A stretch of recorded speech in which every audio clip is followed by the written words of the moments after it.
അയ്യോ ഒന്നും ചെയ്യല്ലേ, ഇതെന്റെ കൊച്ചുമോളാ. കൊച്ചുമോൾ എന്നോട് പേത്തി പിങ്കി ചെയ്യലാമാ. എന്ത് ചെയ്യാനാ, ഇങ്ങനെ ആയി പോയി. സഹകരിച്ചതിന് എല്ലാവർക്കും നന്ദി.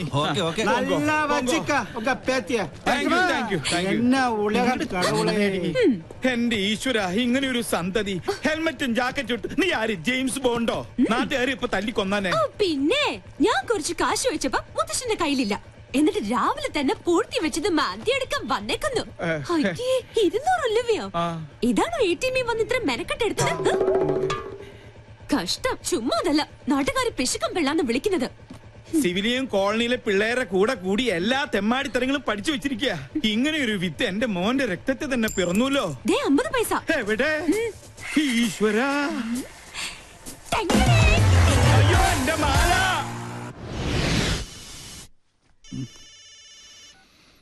ഹലോ. ആ എവിടെടാ? ഞാൻ നിന്റെ വീടിന്റെ മുമ്പിലുണ്ട്, നീ പുറത്തേക്ക് വാ. ആ എന്തായി, സംഗതി സക്സസ് അല്ലേ? മുത്തശ്ശന്റെ കയ്യിൽ നിന്ന് 200 രൂപയെ കിട്ടിയുള്ളൂ. വീടിന് തീ പിടിക്കുമ്പോ ഫയർഫോഴ്സിന് മിസ് കോൾ അടിക്കുന്നതിനോ നിന്റെ മുത്തച്ഛൻ. ഇനി എന്ത് ചെയ്യും? സംഗതിയുടെ സീരിയസ്നെസ് അറിയാലോ. വേറെ നോപ്പിച്ചിട്ടുണ്ട്. എന്തായാലും ഫാൻസി ഡ്രസ് പാടായില്ല. ചുമ്മാ അല്ല നിന്നെല്ലാരും പങ്കെന്ന് വിളിക്കുന്നത്. പോടാ ഡാഷേ, ഇനി വീട്ടിൽ ചെന്ന പണ്ടത്തിന് പകരം മുത്തശ്ശൻ എന്റെ കുടൽപ്പണ്ട് എടുക്കും. അതുറപ്പല്ലേ? പോടാ പോടാ. എന്നാ പിടിച്ചേ, അപ്പൊ നമുക്ക് സ്പോട്ടിൽ വെച്ച് കാണാം. ഓക്കേ? ഇതിലൊതുങ്ങൂ.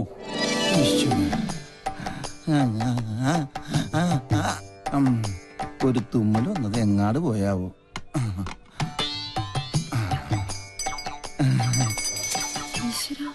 അക്കരെ ഇക്കരെ നിന്നാലെങ്ങനെ ആശ തീരും, സ്വഹ ആശ തീരും. ഒന്നുകിലാങ്കിളി അക്കരേക്ക് സ്വഹ, അല്ലെങ്കിൽ പെൺകിളി ഇക്കരേക്ക്, അല്ലെങ്കിൽ ആങ്കിളി അക്കരേക്ക്. എന്റെ പെങ്ങൾക്കും അളിയനും ഇങ്ങനെ അക്കരെ ഇക്കരെ നോക്കി ജീവിതം തൊലക്കേണ്ട ഗതികേടായി പോയല്ലോ ദൈവമേ. പാവം, ഒന്നും കഴിച്ചു കാണില്ല. അനുഭവിക്കട്ടെ. ശുദ്ധനായ നമ്മുടെ അച്ഛനെ ഇങ്ങനെ ഒറ്റ ദിവസം കൊണ്ടാ മട്ടനാക്കി മാറ്റിയത്.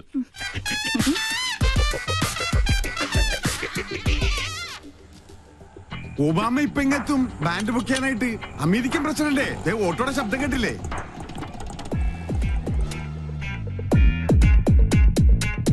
മോൾക്ക് സ്കൂളിൽ പോണ്ടേ? ഇങ്ങനെ മടിച്ചായാലോ? ഇക്കൊല്ലം കൂടി കഴിഞ്ഞാൽ അടുത്തത് 10ാം ക്ലാസ്സിലാ. മിടുക്കിയാണോ? അയ്യോ മോളെ, എന്താ ഇത്? സ്കൂളിൽ പോകുമ്പോ മൊബൈൽ ഫോൺ കൊണ്ടുപോകാൻ പാടില്ലെന്ന് അച്ഛൻ എത്ര പ്രാവശ്യം പറഞ്ഞിട്ടുണ്ട്. ചാർജ് ചെയ്തില്ലേ? കണ്ടില്ലേ, എന്റെ മകളെ പഞ്ചറടിക്കാൻ വേണ്ടി ആ തെണ്ടി പൂവാലം വീണ്ടും വന്നിരിക്കുകയാണ്. ഇന്ന് അവന്റെ തലമണ്ട ഞാൻ തല്ലിപ്പൊളിച്ച് ബലിച്ചോറാക്കും. അച്ഛൻ കൊച്ചിനെ കൊണ്ട് സ്കൂളിൽ പോയ ഇവനെ തല്ലി ഓടിക്കുന്നവരെ ഞാൻ ഏറ്റുന്നു. മോനെ എന്താ? അവന് സൂക്ഷിക്കണം, അവന് ഭ്രാന്താ, നമ്മളെ പോലല്ല. അയ്യോ, അസംബ്ലി തുടങ്ങുന്നതിന് മുമ്പ് സ്കൂളിലെത്തണം. ഒബാമ വന്ന ഓട്ടോ കാശ് കൊടുക്കണേ, അവിടെ എന്തോ പ്രതിസന്ധിയാ. മോളെ വാ പോവാ, നീ മൊബൈൽ ചാർജ് ചെയ്യ്. വാ നടക്ക. തിരി കത്തിത്തീരുന്നവരെ കാത്തിരുന്നാല് വിഷം തട്ട അണ്ടം കരിയും.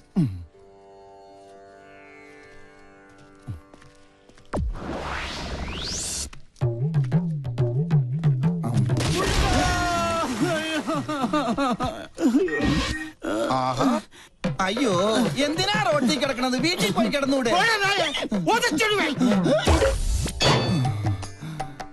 ഈശ്വരൻ രക്ഷിച്ചു. വന്നല്ല വാനർ സംഘം. മാറ് മാറ് മാറ്, ആരും അടുത്തേക്ക് വരരുത്. വിഘ്നേശ്വരനുള്ള നിവേദ്യമാണ്. ഉന്നം പിഴച്ചാൽ എന്റെ അന്നം മുട്ടും. ഒരു അപേക്ഷയുണ്ട്, ആർക്ക് കിട്ടിയാലും പാതി എനിക്ക് തരണം. ഇതെന്റെ ബ്രേക്ക്ഫാസ്റ്റാ. എന്റെ ബ്രേക്ക്ഫാസ്റ്റ് കൊണ്ട് പോകല്ലടാ. അയ്യോ, തേങ്ങക്ക് പോലും ഉന്നം ഇല്ലാതായി. ശുഭ ലക്ഷണം. എറിഞ്ഞത് തേങ്ങ, ഉടഞ്ഞത് കാല്. ഉന്നം പിഴച്ചതാ. ദൈവത്തിന് പോലും മതിയായല്ലോ. ചേച്ചി അവിടെ ആദ്യം പിടിച്ചിരിക്കുക. വല്ലതും കഴിച്ചാ? കാലത്ത് തന്നെ 2 അഗർബത്തി സ്റ്റാൻഡ് വിഴുങ്ങി. അഗർബത്തി സ്റ്റാൻഡാ? അഗർബത്തി പഴത്തിലാ കുത്തിവെച്ചിരുന്നത്. എന്ത് ചെയ്യാനാ? സ്വന്തമായിട്ടൊരു വൈഫ് ഹൗസ് ഉണ്ട്, ഹൗസ് വൈഫും ഉണ്ട്. പക്ഷെ ആ വാടക വീട്ടിൽ താമസിക്കാൻ എന്റെ യോഗം. സ്വയം വരുത്തി വെച്ചല്ലേ? ഇവിടെ ഇങ്ങനെ ഒരു പ്രേമകുടീരം കെട്ടി താമസിക്കാതെ അളിയന് ചേച്ചിയും കൊണ്ട് എങ്ങോട്ടെങ്കിലും ഒളിച്ചോടിക്കൂടെ? 13 തവണ ശ്രമിച്ചല്ലേ? അപ്പോഴൊക്കെ ആ വട്ടന്റെ അല്ല ആ വട്ടച്ചന്റെ കയ്യിൽ നിന്ന് തലക്കെട്ട് കിട്ടി. നല്ല ISI മാർക്കുള്ള മുദ്ര ഇപ്പോഴും എന്റെ മൂർധാവി കിടപ്പുണ്ട്. ശ്രീലങ്കട ഭൂപടം പോലെ. ഇരിക്കണ മധുര 16-കാരിയെ സ്വന്തം ചിറകിനുള്ളിൽ ഒളിപ്പിച്ച് വെച്ചിരിക്കല്ലേ. ആ വട്ടൊന്ന് മാറിക്കിട്ടാൽ എനിക്കൊരു ദാമ്പത്യമുള്ളൂ. അളിയൻ ഇപ്പോ കണ്ടകശനിയാ, അത് കൊണ്ടേ പോവും. ഡാ, എന്നെ വിളിച്ചോ? എത്ര കറക്റ്റാ. സോറി കണ്ടകച്ചിനി കണ്ടത്തിലാ കൊണ്ടത്. ഔ. சார் அந்த டாக்டர் எம்எல் ஆக்ஷன் எடுக்கிறதுக்கு சான்சஸ் இருக்கு. நான் பார்த்து கவனமா தான் டீல் பண்ணேன். தெரியும். Okay sir. സാറ് നല്ല ചൂടിലാണെന്ന് തോന്നുന്നു. അവരുടെ ഡിപ്പാർട്ട്മെന്റ് പരാതിപ്പെട്ട സംഗതി കുഴയും. ஸ்டீபன் இந்த வேலை ஆரம்பிச்சு ரொம்ப நாள் ஆச்சு. ஒரு பெடக்கோழி வந்து கூயதுണ്ടെന്നും ഞെട്ടില്ല. ആളത്ര നിസ്സാരക്കാരിയല്ല. സർവീസ് ചെയ്ത സ്ഥലങ്ങളിലൊക്കെ ഭയങ്കര സ്ട്രിക്റ്റ് ആണെന്നാ കേൾവി. ഇതോട് പെരിയ താപ്പാണങ്ങളോട് കൊമ്പ് കോർത്തവനായി സ്റ്റീഫൻ. പിന്നല്ലേ ഈ പീര പിടിയാണ്. കൊമ്പ് കോർക്കുകയല്ല, പ്രശ്നം ഒതുക്കി തീർക്കാൻ ഇനി നോക്കേണ്ടത്. കാര്യത്തിന്റെ ഗൗരവം സ്റ്റീഫൻജിക്ക് അറിയാലോ. ഇതിന്റെ പേരിൽ നിയമ നടപടി ഉണ്ടായാൽ തൂങ്ങുന്നത് സ്റ്റീഫൻജി മാത്രമായിരിക്കും. ഇപ്പൊ ഈ ഫോണിൽ വിളിച്ച സാബു പോലും ഉണ്ടാവില്ല. ആ ഡോക്ടർ ലീഗലായി മൂവ് ചെയ്യുന്നതിന് മുമ്പ് എങ്ങനെയെങ്കിലും അവരെ ഒന്ന് സ്വാധീനിക്കാൻ നോക്ക്.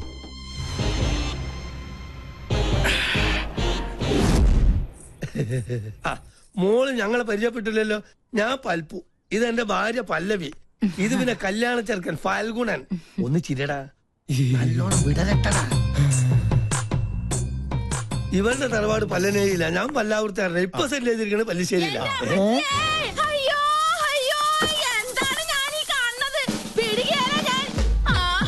എന്താ അറിയില്ല. ആരാ? എന്താപ്പത്? അളിയ പങ്കൻ ഓറാക്കൂ. എന്നാ പങ്കന്റെ എല്ലാം ഒടിഞ്ഞത് തന്നെ. കല്യാണം മുടക്കണ കേസാണ്. നിങ്ങൾ ആരാന്നാ ചോദിച്ചത്? ഈ കൊച്ചിനെ അച്ഛനോട് ചോദിക്കും. എന്താ പറഞ്ഞേ? മോനെ എന്തേ കേക്കണേ? സത്യമായിട്ട് എനിക്കൊരു അറിയില്ലമ്മേ. അറിയില്ലല്ലേ? പള്ളിപ്പുറം പള്ളിയിലെ പെരുന്നാളിന് കച്ചവടത്തിന് വന്നത് ഓർക്കണുണ്ടാ നിങ്ങള്? അന്ന് എന്താ നിങ്ങൾ എന്നോട് പറഞ്ഞത്? ഈ മിഴികൾ എത്ര മനോഹരം. അന്ന് തന്ന ചെറിയ ഡെപ്പോസിറ്റാ പലിശ അടക്കം വളർന്ന് ദേ ഇപ്പൊ ഈ പരുവത്തിലായത്. എന്തൊക്കെയാ നിങ്ങൾ ഈ പറയണേ? ഈ കൊച്ചിന്റെ അച്ഛനെ ആരാണെന്ന് തെളിയിക്കണ DNA സർട്ടിഫിക്കറ്റ് ഇട്ടാണ് ഞാൻ വന്നേക്കണത്. ദേ നോക്ക്. അപ്പൊ അഭിലേഷൻ ഉണ്ടോ? ഉണ്ടല്ലോ മിസ്റ്റർ അച്ഛൻ. We are in. കൂടുതൽ തെളിവിന് ഞങ്ങളുടെ കൊച്ചിന്റെ കുണ്ട പോലെ നിക്കണ ഈ പല്ല് തന്നെ ധാരാളാണ്. അല്ല, ഇതെന്താ പകർച്ചവ്യാധിയോ? ഏതായാലും എന്നെ പൈതൃകം തെളിയിച്ചു. മോളെ മുത്തച്ഛനടുത്ത് ഇറങ്ങണോ ഇവിടുന്നു? ഒരു പല്ലം ഫാമിലി വന്നിരിക്കുന്നു. അല്ല, ഞങ്ങൾ കൂടുതലൊന്നും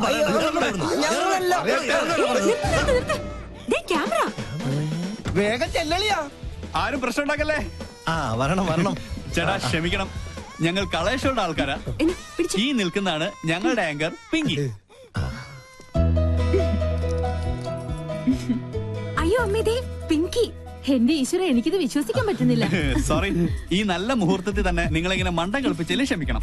TV കണ്ടിട്ടേ ഉള്ളൂ, നേരിട്ട് കണ്ട ആദ്യമായിട്ടാ. എന്തായാലും ചെക്കൻ അച്ഛൻ ഞങ്ങൾക്ക് വേണ്ടി ഒരു മണ്ടൻ കിരീടണിയണം.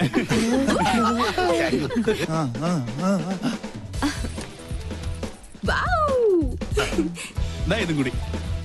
ഓക്കെ, ഇനി എല്ലാവരും ക്യാമറയ്ക്ക് വേണ്ടി ഒന്ന് പോസ് ചെയ്തേ. ഞങ്ങളോട് സഹകരിച്ച എല്ലാ കുട്ടികൾക്കും ഞങ്ങളുടെ വക ഒരു സ്പെഷ്യൽ സമ്മാനം ഉണ്ട്. പിടിച്ചേ. Okay, bye bye. എടാ രാഹുലേ, എന്ത് പറ്റി? ക്യാമറ പോയി. എവിടെ പോയി? ബ്ലേഡുകാരും ഉണ്ടോയി. അവരോട് കടം വാങ്ങിയിട്ടാണ് കഴിഞ്ഞ തവണ നിന്റെ അച്ഛന്റെ വെട്ടിന് മർമ്മ ചികിത്സ നടത്തിയത്. കടം കിട്ടുമെന്ന് പറഞ്ഞാൽ കടിക്കുന്ന പട്ടിക്ക് വില പറയും. ഇതിനു മുമ്പ് അളിയന് വേണ്ടി ഞാൻ ജാമ്യം നിന്ന കാശ് വാങ്ങിയ ഒരു ടീം ഇപ്പൊ സ്റ്റുഡിയോയിൽ വെയിറ്റ് ചെയ്യുന്നുണ്ട്. അതിനടിച്ചു മാറ്റിയതാ മുത്തശ്ശന്റെ മാല. അപ്പൊ സംഗതി സോൾവ് ആയി. ഇത് വിറ്റ 2 കടവും തീർക്കാം. കഴുത്തിരിച്ച് കൊല്ലറിയാഞ്ഞിട്ടല്ല. എന്നാ കൊല്ലടാ. ഈ നിക്കണ എന്റെ അമ്മായി അപ്പനെ. എന്നെ കൊണ്ട് മതി, നീ വണ്ടി എടുത്തേ. എത്രയും പെട്ടെന്ന് ക്യാമറ കൈപ്പറ്റിയില്ലെങ്കിൽ ഇന്നത്തെ എപ്പിസോഡ് മുടങ്ങും. എന്ത് ചെയ്യാനാ, കാസറ്റോ അതിലായി പോയി. ഓരോ ദിവസം ഓരോ പുലിവാലായിട്ട് ഇറങ്ങിക്കോളൂ. എടാ, കടം വീട്ടാൻ ആർക്കും പറ്റും, പക്ഷെ അത് മേടിച്ചുവിട്ടുള്ള പാടെ എനിക്കറിയാൻ പാടുള്ളൂ. ഈ ജട പണയം വെച്ച വല്ലതും കിട്ടുവോ?